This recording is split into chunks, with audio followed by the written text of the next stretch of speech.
Bonjour à tous, un plaisir de nous revoir.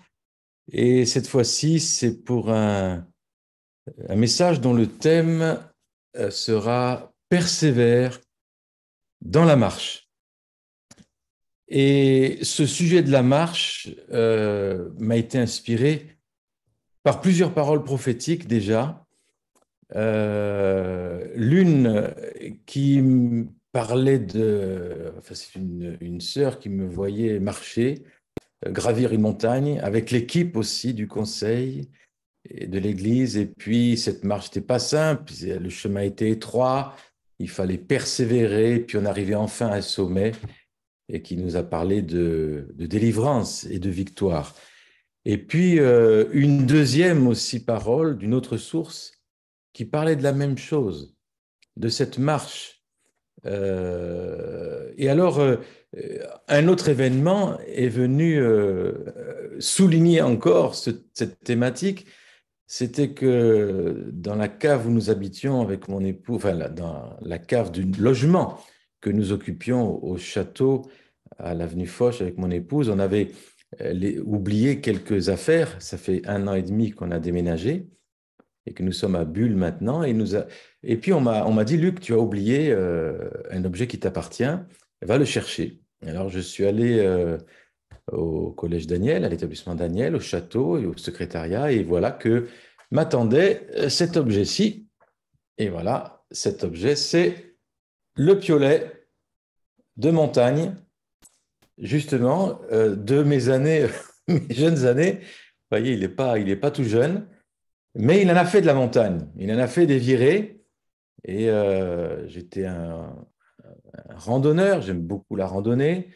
Et de la haute montagne, moyenne et haute montagne, avec parfois escalade un peu. Et voilà, ça a été une passion, à tel point que, petite parenthèse, que notre voyage de noces avec Manuela, ben, ça a été 3 semaines de traverser des Pyrénées. J'ai aussi l'occasion de marcher une marche extraordinaire, je vous conseille si vous ne l'avez pas déjà faite, c'est le GR5 entre le lac Léman et Menton, et que j'ai fait avec un ami en 3 semaines, et que j'ai recommencé une portion, lac Léman à Chamonix avec Manuela. Nous étions ouais, à la quarantaine bien passée.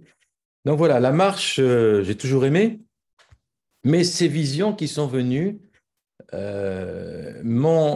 ont fait que j'ai commencé à fouiller dans la parole et à travailler cette thématique de la marche. Et l'enregistrement n'a pas fonctionné. Je le fais sur Zoom pour en profiter, pouvoir en profiter à d'autres. Alors, bienvenue dans ce voyage que nous allons faire. C'est pas vraiment une prédication, c'est une sorte de méditation biblique sur cette thématique qui me fait du bien et où j'ai trouvé, je pense, des choses qui pourront servir d'encouragement à beaucoup. En introduction, la première épître de Pierre, chapitre 2, verset 21, nous dit, celui qui dit qu'il demeure en lui, en Jésus-Christ, doit marcher aussi comme il a marché lui-même. Et puis Éphésiens 4, verset 1, je vous exhorte donc, moi le prisonnier dans le Seigneur, à marcher d'une manière digne de la vocation qui vous est adressée. Et Jean 8, verset 12, Jésus leur parla de nouveau, et il dit, je suis la lumière du monde, celui qui me suit ne marchera pas dans les ténèbres, mais il aura au contraire la lumière de la vie. Et j'aimerais souligner cette thématique très très importante dans la Bible qui est de la capacité que Dieu nous donne de marcher avec lui. Et quand on y songe, c'est absolument extraordinaire. Je pense que la vie ne vaut pas la peine d'être vécue si on n'a pas ce sentiment et cette certitude, même de temps en temps, de marcher avec Dieu. Marcher avec Dieu, ça parle de communion, ça parle d'une familiarité, d'une intimité suffisante avec Dieu. Un homme qui marche avec Dieu, c'est un homme en interaction avec lui, c'est être conduit par lui, par l'Esprit, et cette intimité va déterminer nos fruits, l'influence, le témoignage, etc. Marcher avec Dieu, ça parle aussi, j'ai toujours en introduction, de marcher par la foi, c'est-à-dire avec confiance. Et marcher dans la foi de sa présence, c'est demeurer dans cette présence. Et les Écritures, dès le début de la Bible, vous avez quelques passages étonnants, en particulier un descriptif de serviteurs de Dieu remarquables. Et je pense deux d'entre eux qui se distinguent parmi tous les autres, c'est Enoch et Noé, dans le livre de la Genèse. Et contrairement à d'autres illustres héros comme Moïse, Samson, David, ils ne sont pas connus pour des grands faits, des grands miracles, des grands exploits. Mais leur point commun, voyez-vous, c'est qu'il est dit qu'ils ont marché avec Dieu. Donc Enoch était le fils de Jéred, descendant d'Énoch, fils de Seth, troisième fils que Dieu a donné à Adam et Ève après la mort d'Abel. Et la Bible, elle n'est pas très prolixe à ce sujet. Et tout ce qu'on sait, c'est qu'après la naissance du fils aîné, Métuséla, il marcha avec Dieu pendant 300 ans. Et puis il fut enlevé. Je cite le texte, Genèse 5, 24. Enoch marcha avec Dieu, mais il ne fut plus parce que Dieu le prit. Donc il a marché avec Dieu, et puis Dieu l'a pris. Mais cette expression, marcher avec Dieu, et on voit ça que ça a été le premier homme à être enlevé, un peu de façon extraordinaire. Mais quelques générations après, on a Noé, qui a suivi les traces de son ancêtre. Il est dit de lui, Noé était un homme juste, intègre en son temps, et Noé marchait avec Dieu. Donc, cette expression marcher avec Dieu, on va la retrouver à de nombreuses reprises. Et je pense qu'il y a une interpellation pour chacun de nous à persévérer dans la marche avec Dieu. À persévérer. Moi, à l'âge de 20 ans, j'ai connu le Seigneur. Il y a eu bien des défis, il y a eu bien des joies aussi. Mais voyez, voilà, maintenant j'ai 61 ans et quelques, mais cette marche avec Dieu, elle continue. Elle continue. Elle n'est pas faite de chemins linéaires. Il y a des vallées, il y a des montagnes, comme on le verra. Mais je continue. Et vous savez, l'important, c'est de marcher. J'aimerais m'adresser à ceux qui peut-être se sont sentis arrêtés dans leur marche ou n'ont plus été motivés pour continuer à marcher. Vous savez, quelqu'un qui marche avec Dieu, ça ne se voit pas forcément. Ou quelqu'un qui s'arrête, on peut avoir l'impression qu'il continue à marcher, mais c'est qu'une apparence. Mais dans le cœur, il y a un arrêt de vision, un arrêt de motivation.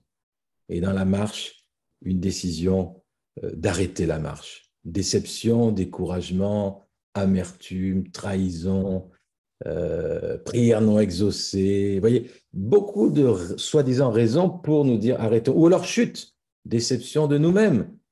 Et on oublie de se relever. La Bible dit que le juste tombe souvent, mais que l'Éternel le relève. Il se relève toujours. Donc, dans cette marche, il y a vraiment l'importance à persévérer. Abraham, 99 ans, l'Éternel lui apparut et lui dit, je suis le Dieu Tout-Puissant, marche devant ma face et sois intègre. Genèse 17, 1. Marche devant ma face. C'est-à-dire, la face, c'est la présence. Marche en ma présence. Tu n'es pas tout seul. Marcher, c'est suivre un guide aussi. Parce que la marche humaniste dans le sens, non pas dans le sens noble des humanistes de la Renaissance, qui étaient des chrétiens qui ont aimé l'humanité à cause de leur amour de Dieu. Mais l'humanisme est devenu un humanisme souvent athée, c'est-à-dire je conduis tout seul ma vie, je suis autonome, je n'ai pas besoin de Dieu. Voilà. L'humanisme, c'est la marche tout seul, avec la philosophie existentialiste, par exemple, aussi, qui nous dit c'est à toi de déterminer qui tu es par ton action, etc. Personne d'autre te détermine. Or, la marche chrétienne, c'est quelqu'un que l'on suit et qui nous guide. Jérémie chapitre 10, verset 23, « Je le sais, ô Éternel, la voie de l'homme n'est pas en son pouvoir. Ce n'est pas à l'homme, quand il marche, à diriger ses pas. » Intéressant quand même. Hein. Ce n'est pas à l'homme de diriger ses pas. Bien sûr que Dieu nous donne une capacité de gouverner, de se maîtriser, de marcher, d'être d'une certaine façon, eh bien, maître de soi, mais la maîtrise de soi est un fruit de l'esprit qui est une dépendance à l'esprit, voyez, qui nous rend maître de nous-mêmes. et maître de la marche. Donc Josué, en tant qu'Église Josué, pasteur de l'Église Josué, le personnage de Josué est très intéressant parce que, par exemple, au chapitre 3, verset 4, il est dit, verset 1 à 4, Josué s'étant levé de bon matin, partit de Sittim avec tous les enfants d'Israël. Ils arrivèrent au Jourdain, et là, ils passèrent la nuit avant de le traverser. Au bout de 3 jours, les officiers parcoururent le camp, donnèrent cet ordre au peuple. Lorsque vous verrez l'arche de l'alliance de l'Éternel, votre Dieu, portée par les sacrificateurs, les Lévites, vous partirez du lieu où vous êtes, vous mettrez en marche après elle. Mais il y aura entre vous et elle une distance d'environ 2000 coudées, n'en approchez pas. Elle vous montrera le chemin que vous devez suivre, car vous n'avez point encore passé par ce chemin. La marche avec Dieu peut nous faire passer par des chemins qu'on n'a jamais fréquentés et qui peut-être n'ont jamais été fréquentés. Donc, vous voyez, quand le prophète Jérémie dit « c'est pas à l'homme quand il marche de diriger ses pas », parce que Dieu veut diriger nos pas. Et il sait ce qui est bon pour nous, pour notre entourage. Il sait le dépôt de dons qu'il a mis en nous. Et il veut nous diriger dans la marche afin qu'on soit efficace, afin qu'on ne perde pas son temps, afin qu'on porte du fruit. Il est question, Zacharie, dans le Nouveau Testament, que le père de Jean, Jean-Baptiste, il a prophétisé sur Jésus lorsqu'il était tout juste né. Et dans Luc 1, chapitre 1, verset 77 à 79, il est dit « Toi, petit enfant, tu seras appelé prophète du Très-Haut pour éclairer ceux qui sont assis dans les ténèbres et dans l'ombre de la mort, pour diriger nos pas dans le chemin de la paix. » Pour diriger nos pas, vous voyez, tu seras appelé prophète du Très-Haut pour diriger nos pas. Pas seulement le petit enfant dans la crèche, le sauveur de l'humanité, mais c'est aussi celui qui est né pour diriger nos pas. Alors ça, on n'aime pas trop. Et c'est quoi mon autonomie, ma liberté? Mais la liberté, on la trouve en marchant avec lui, justement. Et ce décentrage de nous-mêmes pour marcher avec Dieu dans les chemins qu'il a pour nous, c'est un vrai bonheur et c'est une vraie liberté. Premier épître de Pierre, chapitre 2, verset 21, celui qui dit qu'il demeure en Jésus, en lui, en Jésus, doit marcher aussi comme il a marché lui-même. Tu dis que tu demeures en Dieu, ben marche comme il a marché. Cette marche, quelques caractéristiques de cette marche, et voilà, que ça puisse nourrir ta vie, nourrir notre vie de chrétien, notre marche de chrétien. Parce qu'en fait, toute la vie est une marche. Notre vie est une marche. Notre vie est une sorte de pèlerinage, une marche.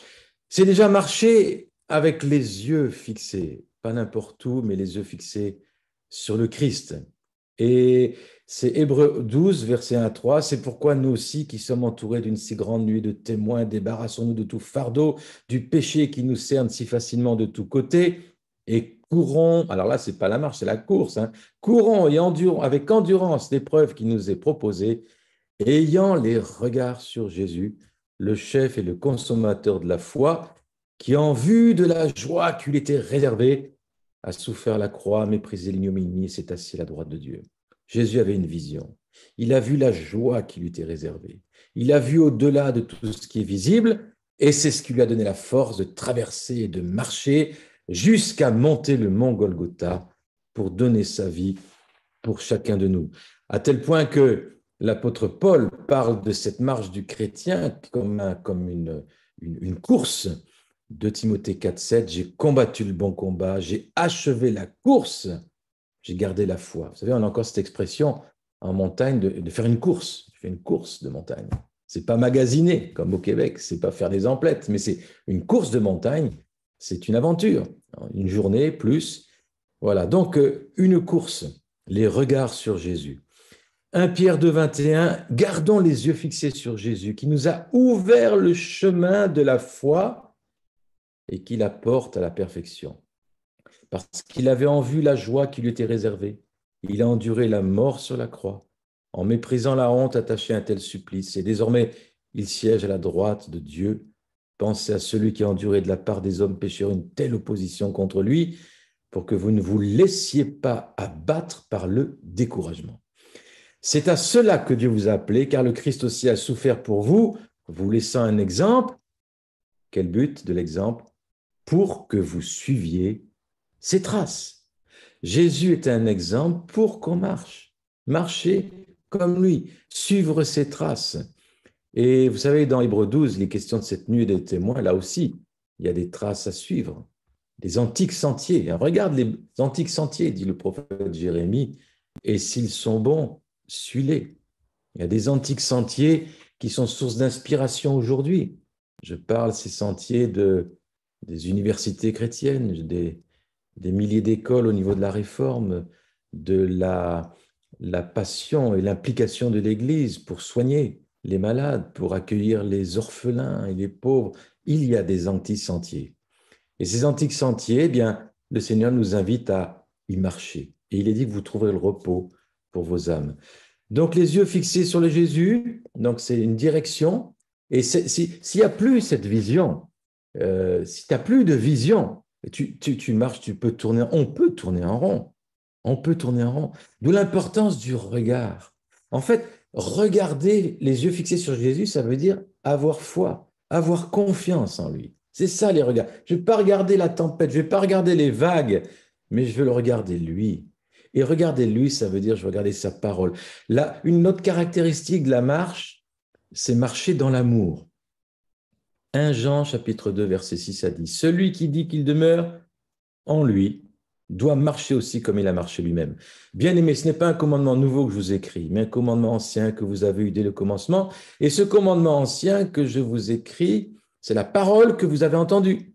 Toutefois, c'est un commandement nouveau que je vous écris, ce qui est vrai en lui et en vous, car les ténèbres se dissipent et la lumière véritable paraît déjà. Celui qui dit qu'il est dans la lumière et qui est son frère est encore dans les ténèbres. Celui qui aime son frère demeure dans la lumière et aucune occasion de chute n'est en lui.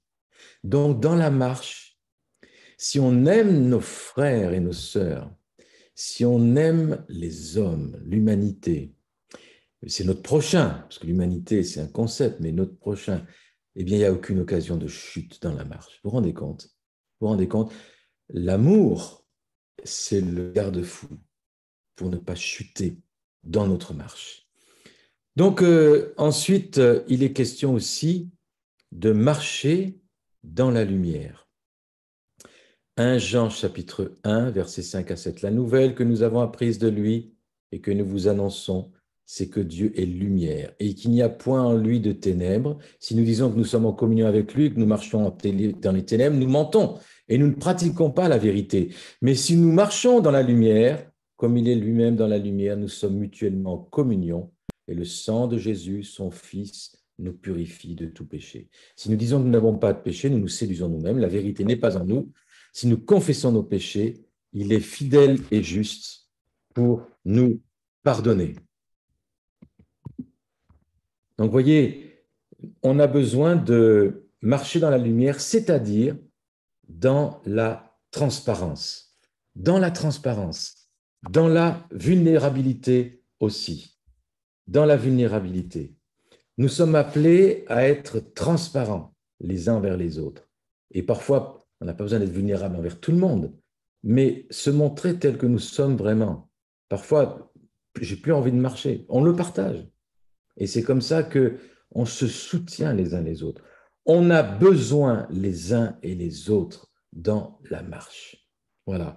Même si de temps en temps, il y a des moments solitaires, nécessaires, on a besoin des autres dans la marche.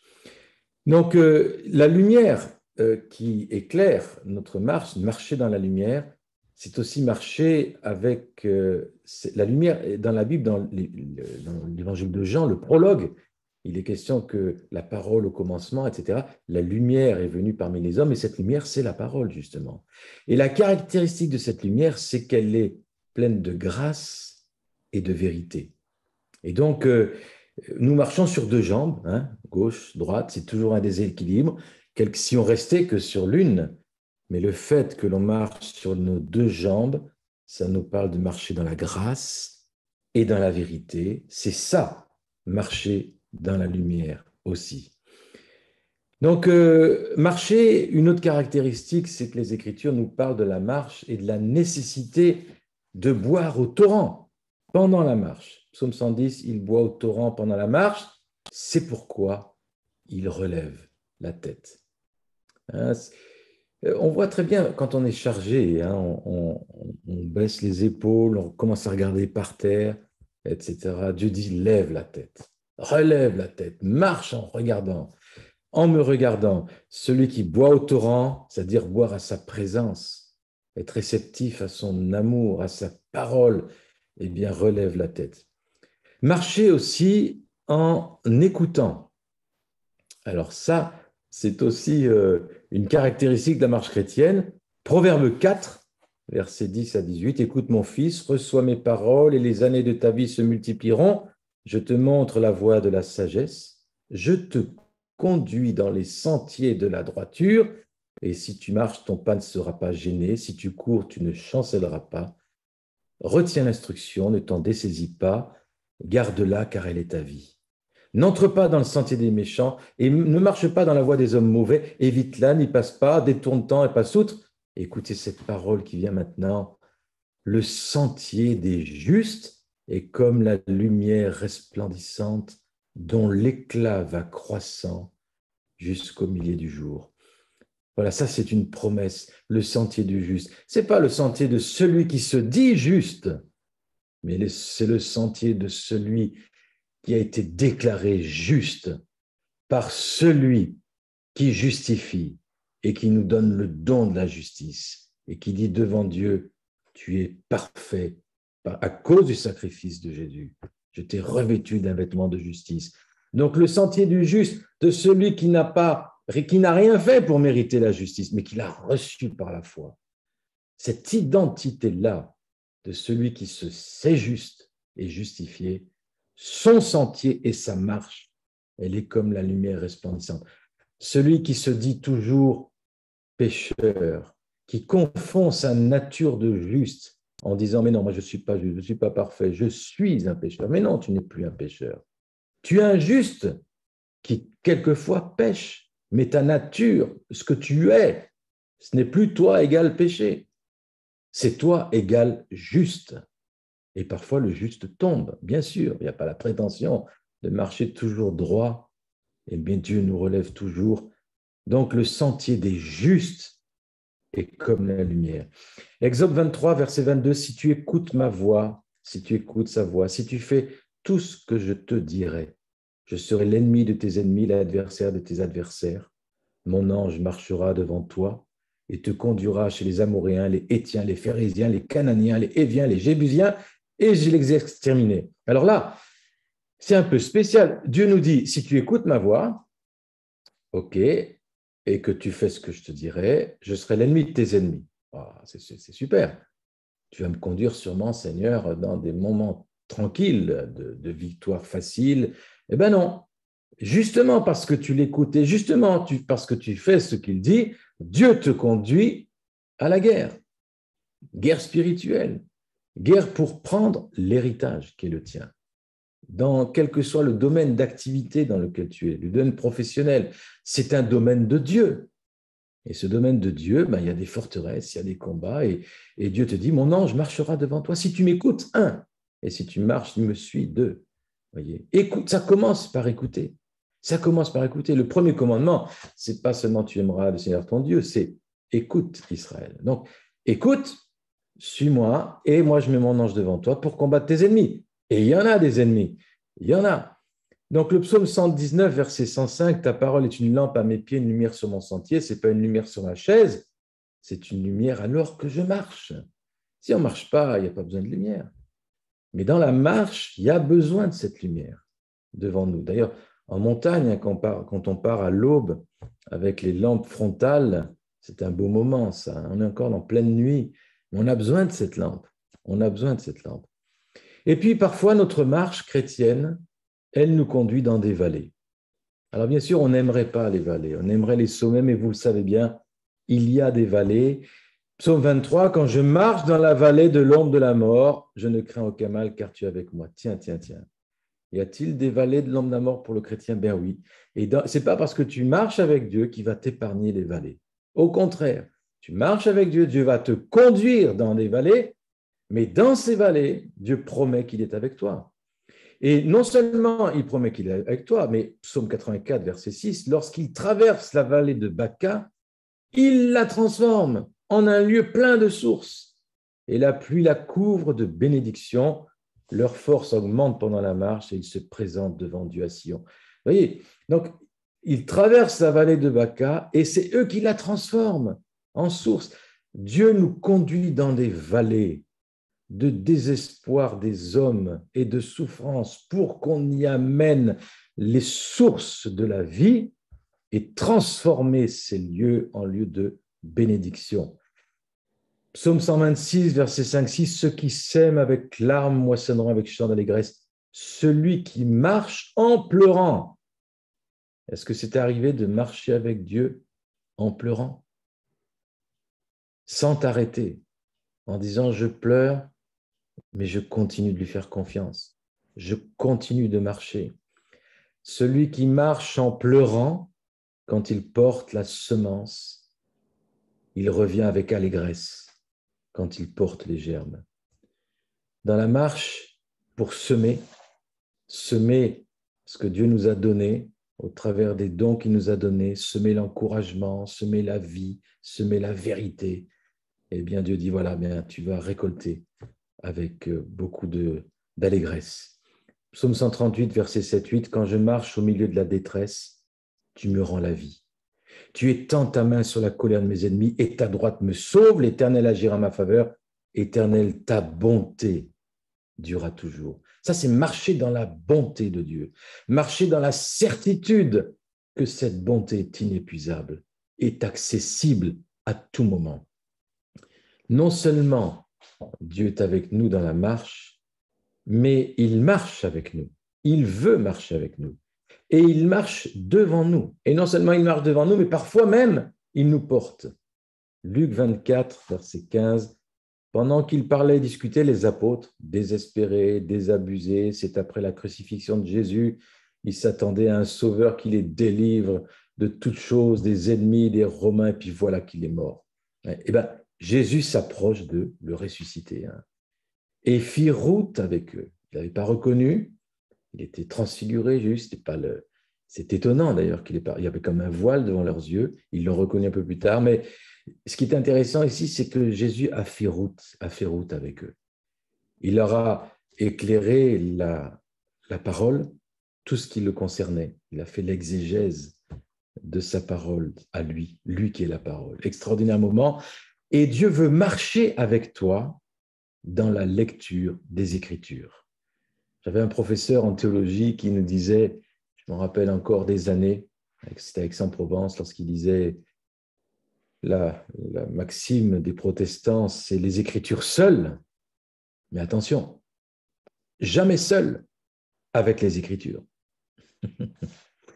C'est-à-dire que l'interprétation des Écritures, on a besoin de celui qui est l'auteur, sa présence, son esprit, et puis sans renier tout l'héritage aussi de ce que Dieu a, de tout ce qu'il a parlé, dit, enseigné au travers de ses enfants dans l'histoire de l'Église. Donc, vous voyez, Dieu marche avec nous. Deutéronome 1, 30 à 31, merveilleux passage qui montre le cœur de Dieu dans la marche. Écoutez ça. L'Éternel, votre Dieu, marche devant nous, devant vous. Il combattra lui-même pour vous, selon tout ce qu'il a fait pour vous sous vos yeux en Égypte. Puis au désert, où tu as vu que l'Éternel, ton Dieu, t'a porté comme un homme porte son fils pendant toute la route que vous avez faite, jusqu'à votre arrivée en ce lieu. Donc là, vous voyez, il s'agit de la sortie d'Égypte, la traversée du désert, et au désert, Dieu t'a vu et il t'a porté, comme un homme porte son fils. Ça, vous voyez, dans la marche qui devient parfois difficile, le soleil qui tape, il n'y a plus d'eau, c'est le désert, Dieu vient pour te porter. Et peut-être maintenant que tu entends ce message, Dieu te dit, je veux te porter, je te porte, tu n'es pas seul, je marche avec toi. Ésaïe 45, le prophète Ésaïe, chapitre 45, nous dit, c'est Dieu qui parle, je marcherai devant toi, J'aplanirai les sentiers montueux, je romprai les portes d'airain, je briserai les verrous de fer, je te donnerai des trésors cachés, des richesses enfouies, afin que tu saches que je suis l'Éternel qui t'appelle par ton nom, le Dieu d'Israël. Encore un passage extraordinaire. Dieu qui promet de marcher devant nous, d'aplanir les sentiers montueux, ça veut dire que c'est normal s'il y a des sentiers montueux. Il va rompre les portes d'airain. C'est normal qu'il y ait des portes qui semblent te coincer la marche. C'est normal. Ça fait partie de la marche normale du chrétien que tu te retrouves face à des murs, face à des portes, face à des verrous. Mais Dieu dit, je vais faire sauter les portes et je vais faire sauter, briser les verrous. Et je vais te donner des trésors cachés. Ben, ce n'est pas du tout cuit, ça non plus. Les trésors, ils sont cachés, il va falloir les chercher. Mais celui qui cherche trouve, celui qui frappe, je lui ouvrirai, dit le Seigneur. Donc, ce n'est pas une marche facile. La passivité ne nous fait rien récolter. La marche, c'est une marche de foi. Quand je parle de la marche, c'est quelque chose, parfois, on peut stagner humainement parlant, voyez. Mais dans l'esprit, on est en train de marcher, d'être en conquête, de réclamer à Dieu, de lui faire confiance. Ça, c'est la marche, voyez. Et donc, afin que tu saches, je termine le passage, je te donnerai des richesses enfouies, afin que tu saches que je suis l'Éternel qui t'appelle par ton nom, le Dieu d'Israël. La marche du chrétien, Dieu qui marche devant nous, Dieu qui nous porte parfois, et Dieu parfois qui nous dit, je veux que tu frayes le chemin, que tu passes par un chemin où personne n'est passé. Isaïe 57, 14, on dira, frayez, frayez, préparez le chemin, enlevez tout obstacle de mon peuple. Et psaume 68, mais les justes se réjouissent, ils triomphent devant Dieu, ils ont des transports d'allégresse, chantez à Dieu, célébrez son nom, frayez le chemin à celui qui s'avance à travers les plaines, l'Éternel est son nom, réjouissez-vous devant lui.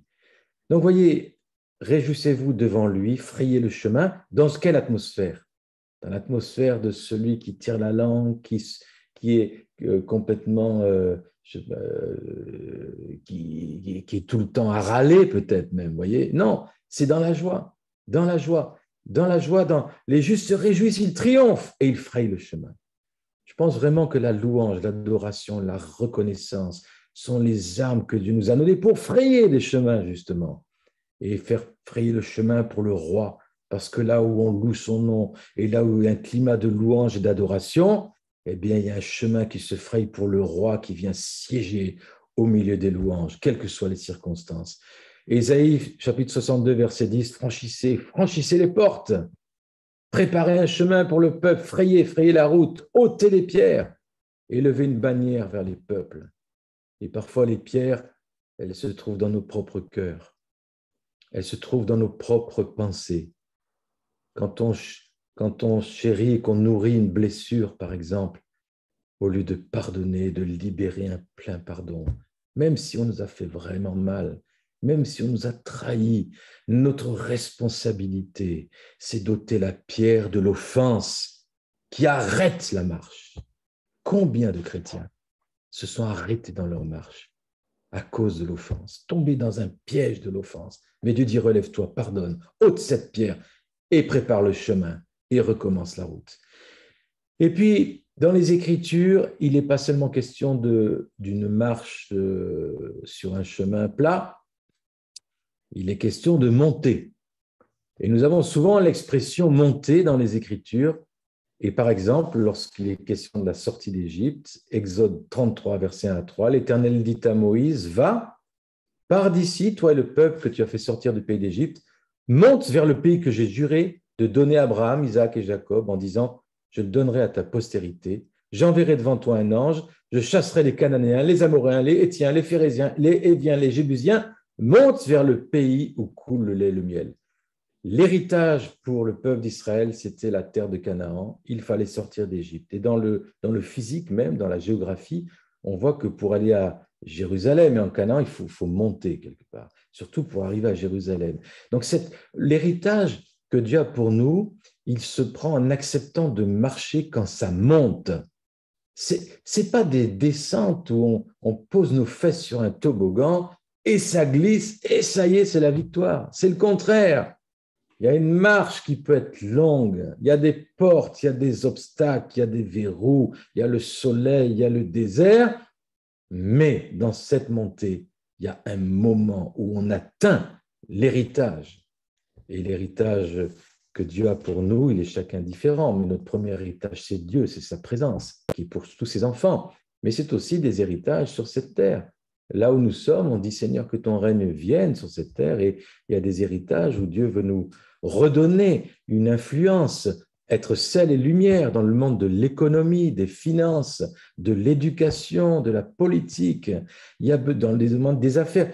Il y a besoin de cette lumière, il y a besoin de monter et d'accepter que Dieu vainque avec nous et combatte nos propres ennemis. Cantique des Cantiques, chapitre 8, verset 5. Qui est celle qui monte du désert, appuyée sur son bien-aimé? Voyez, je pense là, il y a une image, bien sûr, du peuple d'Israël, son peuple, qu'il compare à une femme, à une épouse, et qui monte fatiguée, mais elle est appuyée sur le bien-aimé. Et ça peut parler aussi, en deuxième lieu, de l'Église.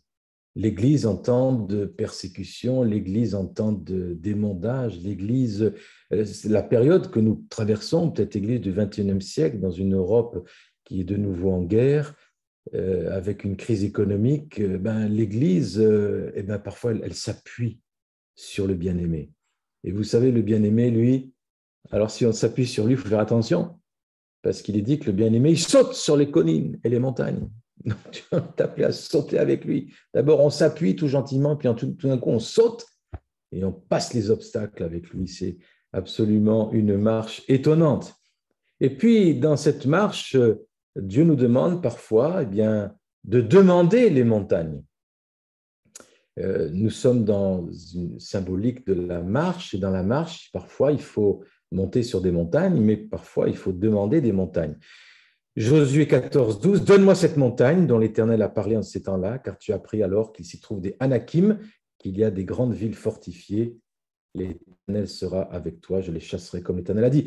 C'est Caleb. Caleb qui demande à Josué, il a vu une montagne, sur cette montagne il y avait une ville fortifiée qui s'appelle Kirjat Sefer, et il a vu cette ville fortifiée que personne n'avait osé prendre, il a demandé le plus dur, elle faisait peur à tout le monde, il a dit, Josué, donne-moi cette montagne. Et cette Kirjat Sefer, ça veut dire la ville des lettres, et par extension c'est la ville des lettres et des sciences, la ville de la parole, la ville de l'étude quelque part. Et ce monde des lettres et des sciences, qui a été complètement déconnecté du monde de Dieu et de sa révélation, Dieu dit, ça m'appartient. Les lettres et les sciences m'appartiennent. C'est Dieu qui a donné à Daniel l'intelligence dans toutes les sciences et dans toutes les lettres. Donc, cette ville fortifiée qui est la ville, la montagne de l'université, la montagne de l'éducation, de la formation, eh bien, Dieu dit, demande-moi cette montagne. Demande-moi. Et Caleb a dit, il était déjà âgé. Donc, il a dit, c'est moi je vais donner ma fille à celui qui va prendre cette montagne. Et il a donné cette montagne. C'est Othniel qui a répondu, ce jeune Othniel qui a vu la fille, il a dit, waouh, mais moi, je veux cette fille. Et donc, par amour, par désir de cette fille, il a gravi la montagne. Donc, ce qui est intéressant ici, c'est que les montagnes se demandent et se prennent par amour pour Dieu et non pas par un désir sordide de conquête, de puissance, de croisade ou quoi que ce soit. C'est pas ça. On a envie d'être le sel et la lumière parce qu'on aime Jésus et pas pour prendre des terrains, des désirs de puissance. Combien ça a été le piège dans l'histoire de l'Église de chercher la puissance temporelle. Voyez, donc Dieu dit, demande les montagnes de l'économie, les montagnes des arts, les montagnes de l'éducation, toutes ces montagnes qui parlent de tous les domaines de la culture des hommes. Dieu nous a donné un mandat culturel pour qu'on réclame les montagnes et qu'on amène la culture du royaume, qu'on l'insuffle, qu'on l'infuse, qu'on la transmette, qu'on donne envie à nos contemporains, qu'ils aient le goût de cette culture du royaume. Donc, parler aussi, il s'agit de parler aux montagnes. Dernièrement, je me suis promené. Un jour, c'était un peu le soleil couchant, la pénombre, et puis tout d'un coup, sur le sentier, je vois une femme qui prend un arbre et qui l'embrasse et qui lui parle. Je dis, c'est drôle de truc quand même. Vous voyez, on est dans une drôle d'époque, une sorte d'écologie, de panthéisme, d'énergie. On cherche les énergies partout.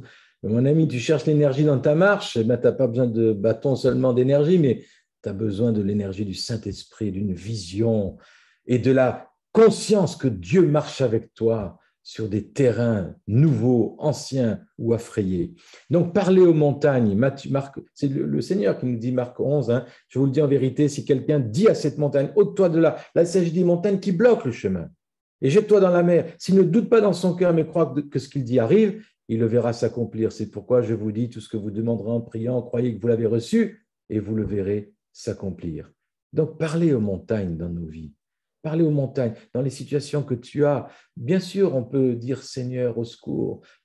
Seigneur, donne-moi la force pour cette montagne qui est devant moi. Mais le Seigneur te dit, mais tu sais, je t'ai donné aussi une autorité pour parler aux montagnes en mon nom.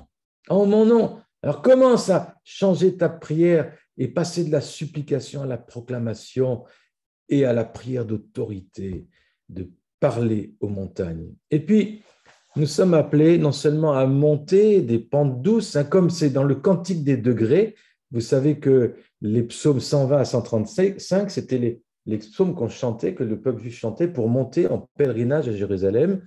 Eh bien, ces psaumes-là, on dit les psaumes de montée, les cantiques des degrés. C'est-à-dire que ça monte, mais en montant, on proclame la parole, on prépare son cœur jusqu'au mont Sion. Vous voyez donc, les montagnes dans la Bible, mais parfois il faut les gravir. Agée chapitre 1, verset 7-8, ainsi par l'Éternel des armées, considérez attentivement vos voies, montez sur la montagne, apportez du bois, bâtissez la maison, et j'en aurai de la joie, et je serai glorifié, dit l'Éternel. Donc, montez sur la montagne, bâtissez ma maison, apportez du bois.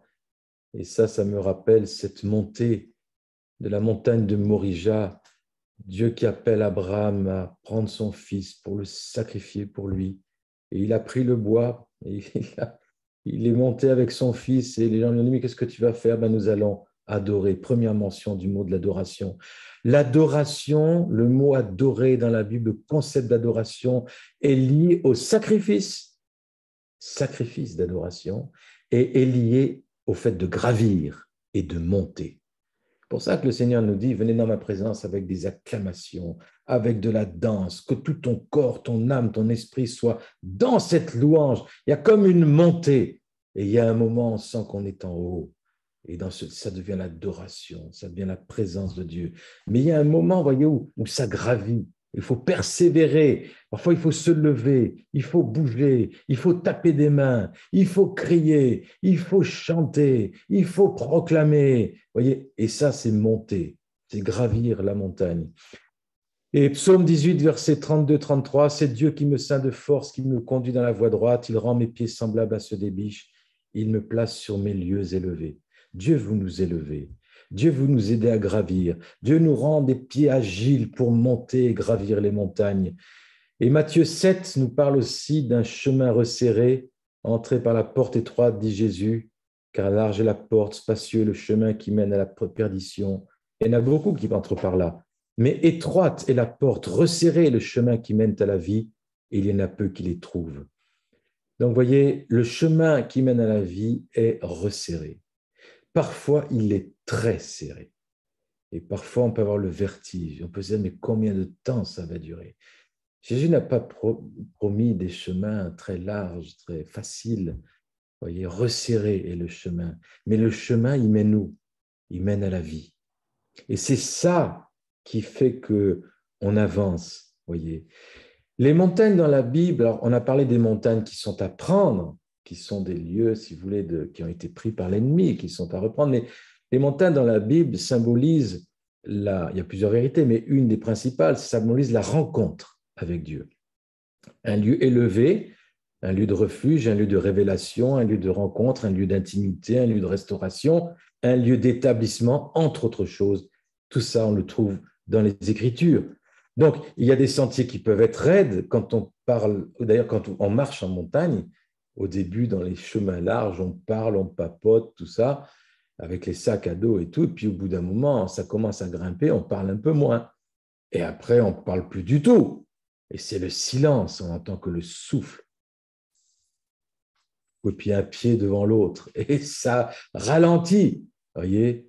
Mais c'est là qu'il y a besoin d'équipement aussi, il y a besoin de sacs pas trop lourds non plus. Parfois, il y a besoin de cordes, il y a besoin de piolets, il y a besoin de vêtements chauds, il y a besoin de bonnes chaussures, il y a besoin de boussole, il y a besoin d'une carte.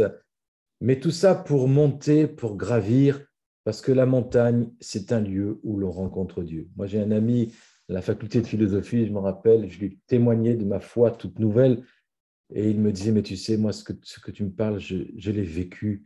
J'étais en montagne et j'ai assisté à un lever de soleil absolument extraordinaire dans les Alpes, sur un sommet. Et là, j'ai dit, mais Dieu existe. Et il est commencé à rentrer dans une reconnaissance. Il est né de nouveau. Il était touché par l'amour de Dieu. Il s'est converti en haut de cette montagne, en haut d'une montagne, vous voyez. Donc, un lieu où l'on rencontre Dieu, c'est Dieu qui, c'est sur la montagne que Dieu a révélé son nom à Moïse. C'est là qu'il lui donne les commandements. C'est là qu'il se révèle à Élie aussi, dans le son doux, le murmure, etc. La montagne dans la Bible, c'est vraiment un lieu de rencontre avec Dieu. C'est le lieu entre le ciel et la terre où l'homme s'élève vers Dieu et où Dieu se penche sur l'homme. Genèse 35, Dieu dit à Jacob, lève-toi, monte à Bethel, demeure-y, là tu dresseras un autel. Monte à Bethel, vous voyez. Exode 24, avec Moïse, maintenant, verset 12, l'Éternel dit à Moïse, monte vers moi sur la montagne, reste là. Je te donnerai des tables de pierre, des ordonnances que j'ai écrites pour ton instruction. Et on voit cette culture de la montagne, lieu de rencontre avec Dieu, avec Jésus, dans le Nouveau Testament. Dans l'Ancien, il y a beaucoup d'autres, hein, je n'ai juste quelques exemples, mais regardez ça. Dans Matthieu 5, par exemple, voyant la foule, Jésus monta sur la montagne, et après qu'il se fut assis, ses disciples s'approchèrent de lui, il les enseigna et dit « Heureux ». Et ça, c'est les béatitudes qui commencent sur une montagne, lieu de révélation. Et ensuite, il renvoie la foule. Quand il lui renvoyait, il monta Jésus sur la montagne pour faire quoi? Pour prier, à l'écart. Et comme le soir était venu, il était là, seul. Ça, c'est Jésus. Jésus aimait les montagnes pour être avec son Père. Matthieu 14, 23. Plus loin, il est dit, Jésus quitta ces lieux, étant monté sur la montagne, il s'y assit, on les mit à ses pieds, les malades, et il les guérit, et tous mangèrent, furent rassasiés. Et puis on sait que Jésus a pris ses disciples les plus proches, Pierre, Jacques et Jean, et il les a conduits à l'écart sur une haute montagne, il a été transfiguré devant eux. Et puis la montagne des Oliviers aussi, quand les disciples lui posent la question, dis-nous quand ça arrivera à la fin du monde. Il était assis sur la montagne. Et il monta ensuite sur la montagne, il l'appela ce qu'il voulut. Et les disciples, donc Marc 3, ils vinrent auprès de lui. Donc les 12, pour les avoir avec lui. Et puis Luc 6, Jésus se rendit sur la montagne pour prier. Il passa toute la nuit à prier Dieu. Voyez. Et puis Jean 6, 15, bref, partout dans le Nouveau Testament, on voit que les respirations de Jésus se faisaient dans les montagnes, sur les montagnes. Lieu de révélation. Apocalypse, verset 21, chapitre 21, lorsque Jean, il dit ceci, Dieu me transporta en esprit sur une grande montagne et haute, et il me montra la grande cité, la sainte Jérusalem, qui descendait du ciel. Donc, voyez, ce qui est beau dans cette montagne, c'est que Dieu appelle l'homme à monter, mais lui, il descend aussi à ce lieu de rencontre. Nous avons ce merveilleux passage dans chapitre 19 et 20 dans le livre de l'Exode. La montagne du Sinaï était fumante, le Seigneur y était descendu dans le feu, la fumée montait comme la fumée d'une fournaise et toute la montagne tremblait violemment. Le Seigneur descendit sur le sommet du Sinaï, il appela Moïse sur le sommet de la montagne et Moïse monta vers lui. Okay? Dieu descend et Moïse monte et ils se rencontrent sur le sommet de la montagne, appelé aussi Horeb. Et dans Isaïe 57, il est dit que ainsi parle le Très-Haut, dont la demeure est éternelle, dont le nom est saint. J'habite les lieux élevés et la sainteté. Mais je suis avec l'homme contrit et humilié, afin de ranier les esprits brisés, humiliés, et de ramener les cœurs contrits. Et à tel point, cette présence de Dieu dans les montagnes, eh bien, les ennemis d'Israël disaient, ben, c'est normal qu'ils nous gagnent parce qu'ils ont un Dieu des montagnes. Ouais, ça, je peux trouver la référence, mais les ennemis d'Israël appelaient le Dieu d'Israël le Dieu des montagnes, parce qu'ils se rendaient bien compte, il se passait des trucs sur ces montagnes. Et voilà, c'est dans 1 Roi chapitre 20. Hein, il est dit, voilà, à propos du peuple élu, leur Dieu est un Dieu des montagnes. Donc, il y a une montagne particulière dans les Écritures, et j'aimerais qu'on lise ensemble l'Épître aux Hébreux, chapitre 12, versets 18 à 29. Il est question de deux montagnes très particulières. Vous ne vous êtes pas approché d'une montagne qu'on pouvait toucher et qui était embrasée par le feu, ni de la nuée, ni des ténèbres, ni de la tempête, ni du retentissement de la trompette, ni du bruit des paroles, tels que ceux qui l'entendirent demandèrent qu'il ne leur fût adressé aucune de plus, car ils ne supportaient pas cette déclaration. Si même une bête touche cette montagne, elle sera lapidée. Et le spectacle était si terrible que Moïse dit, je suis épouvanté et tout tremblant. Donc ça, c'est la montagne du Sinaï. Quand il y a eu ce tremblement de terre, ces éclairs, ce tonnerre. Et ça a fait craindre Dieu de tout un peuple. Cette parole qui va descendre, c'est un Dieu qui est extraordinaire, qui est puissant, quoi. Et on en a peur, du coup.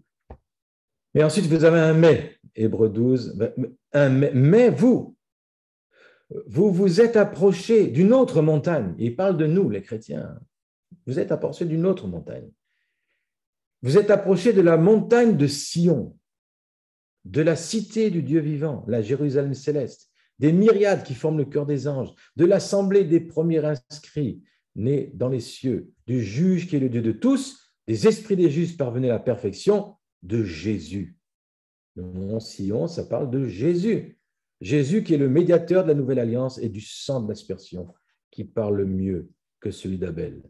Et ensuite, vous avez le passage que Dieu qui dit qu'il va ébranler toutes choses afin que les choses inébranlables restent et puis qu'on marche avec piété et crainte car Dieu est un feu dévorant.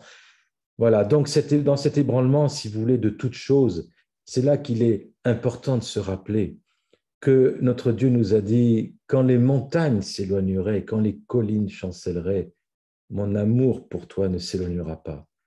Et donc, Dieu est en train d'ébranler beaucoup de choses, voyez, mais nous nous sommes approchés d'une montagne qui ne s'ébranle pas, qui est la montagne de Sion, et la montagne de Sion nous parle de la présence de Dieu et de Jésus, médiateur d'une meilleure alliance. Non, il y a des gens qui s'arrêtent au mont Sinaï. Le mont Sinaï nous parle de la loi. Et il y a des gens, vous savez, dans la marche chrétienne, il y a des gens qui peuvent être arrêtés dans leur marche parce qu'ils en sont restés à ce mont Sinaï. C'est Galates 4, versets 6-7, car en Jésus-Christ, ni la circoncision ni l'incirconcision n'a de valeur, mais la foi qui est agissante par la charité. Vous courriez bien. Qui vous a arrêté pour vous empêcher d'obéir à la vérité? Et là parle de ceux qui étaient tentés qui étaient revenus sous la loi, sous le joug de la loi. Il faut que tu fasses ceci, il ne faut pas que tu fasses ça. Être chrétien, c'est faire ceci, c'est faire cela, c'est être circoncis même. Il voulait appliquer toute la loi juive, la faire subir aux nouveaux convertis et des nations en particulier. Et donc l'apôtre Paul dit, mais vous vous êtes arrêtés. La marche du chrétien, c'est rencontrer le mont Sion. Le mont Sion, dans les Écritures, c'est le mont de l'espoir. C'est la montagne de l'espoir. Il y a beaucoup de versets qui sera cités, je vais en citer juste quelques-uns. Sion sera sauvé par la droiture et ceux qui s'y convertiront seront sauvés par la justice. Pousse des cris de joie d'allégresse, habitants de Sion, car il est grand au milieu de toi. Donc c'était Ésaïe 1, 27, Ésaïe 12, maintenant Ésaïe 14, l'Éternel a fondé Sion, les malheureux y trouvent refuge. Maintenant, Ésaïe 24, l'Éternel des armées régnera sur la montagne de Sion et à Jérusalem, resplendissant de gloire en présence des anciens. Et puis ensuite, il est question de le trésor de Sion, qui est la crainte de Dieu. Et puis, il est question aussi des rachetés de l'Éternel, qui retourneront à Sion avec chant de triomphe. Ésaïe 35, Ésaïe 51. Ésaïe 59, un rédempteur viendra pour Sion. Il parle du Christ ici, pour ceux de Jacob qui se convertiront de leurs péchés. Et pour l'amour de Sion, Ésaïe 62, je ne me tairai pas. Pour l'amour de Jérusalem, je ne prendrai point de repos. Voyez, donc, Sion représente vraiment le salut. Sion représente le règne de Dieu sur son peuple. La montagne de Sion nous parle aussi, c'est une montagne de la présence de Dieu, mais c'est aussi de cette montagne que coule l'autorité. C'est la source de l'autorité. Psaume 110, verset 2, l'Éternel étendra de Sion le sceptre de ta puissance. Domine au milieu de tes ennemis.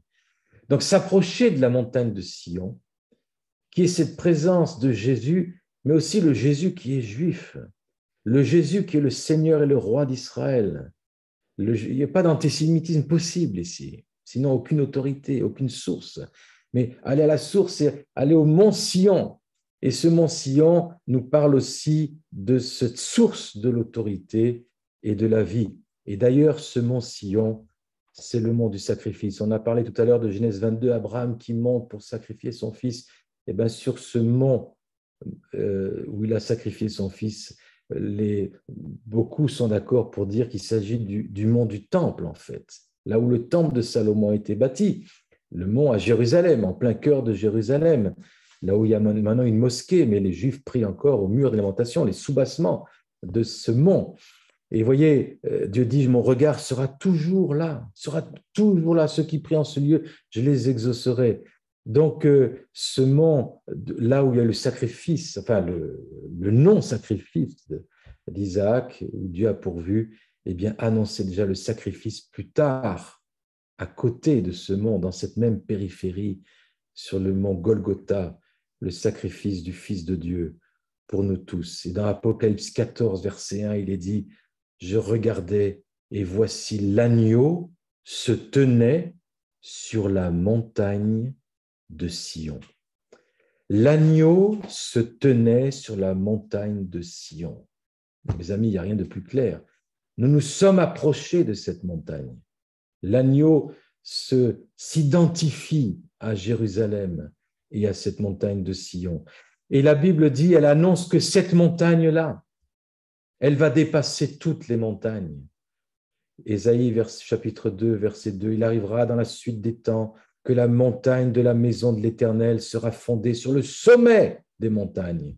Elle s'élèvera par-dessus les collines. Toutes les nations y afflueront. Des peuples s'y rendront en foule et diront, venez, montez à la montagne de l'Éternel, à la maison de Dieu de Jacob, afin qu'il nous enseigne ses voies et que nous marchions dans ses sentiers. Venez à la montagne de Sion, afin de marcher dans ces sentiers. Je pense vraiment que pour la marche chrétienne aujourd'hui, il y a besoin de toucher cette montagne de Sion et d'y monter et de la gravir et de l'embrasser. Voyez, donc cette montagne, il est dit, ensuite, pourquoi monter à cette montagne? Pourquoi marcher dans ces sentiers? Parce que de Sion, écoutez maintenant, de Sion sortira la loi et de Jérusalem la parole de l'Éternel. Mes amis, Jésus qui est mort et ressuscité à Jérusalem, sa parole, aller faire des nations des disciples, cette dernière commandement, c'est parti de Jérusalem pour toucher toutes les extrémités de la terre. Et c'est en train de revenir sur Jérusalem. Mais Dieu nous dit, merci Seigneur, merci pour le peuple juif par lequel on a reçu la parole, les promesses. Quelle reconnaissance, quelle dette aussi. Et nous sommes branchés, greffés sur cet olivier franc contre notre nature, nous chrétiens des nations. Mais nous savons que c'est de Sion que sort la loi et de Jérusalem la parole. Et je termine bientôt parce que la montagne, c'est gravir la montagne. Un jour, mes amis, c'est la fin de l'histoire. C'est sur cette montagne de Sion que le Seigneur prépare un festin pour tous les peuples. Le premier miracle de Jésus aux noces de Cana, les noces, où il se manifeste dans un banquet de noces, c'était le prélude de noces de la fin de l'histoire. C'est Ésaïe 25, verset 6. L'Éternel des armées prépare à tous les peuples, peuple de France, peuple d'Italie, peuple d'Europe, peuple d'Afrique, peuple d'Asie, d'Amérique. Dieu prépare à tous les peuples sur cette montagne-là un festin de mets succulents, un festin de vin vieux, plein de moelle. Ça parle au français, hein, les vins vieux, les mets succulents. Dieu sait nous prendre par le cœur, nous Français, hein, de vin vieux clarifié. Et sur cette montagne, il anéantit le voile qui voile tous les peuples. Vous voyez, la montagne, lieu de révélation, le voile qui déchirait. Hein. La couverture qui couvre toutes les nations est déchirée. Il anéantit la mort pour toujours. Le Seigneur, l'Éternel, essuie les larmes de tous les visages.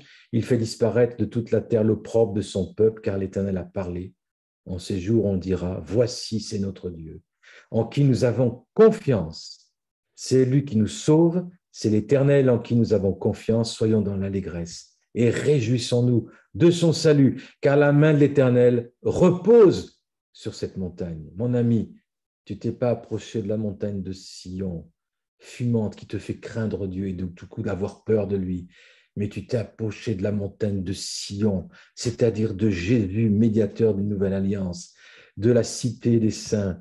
Et cette montagne, elle dépassera toutes les montagnes qui s'opposent à cette montagne qu'est la présence de Dieu seront surpassées, submergées par cette montagne qu'est la présence de Dieu, qui va recouvrir toute la terre comme l'eau couvre le fond des mers.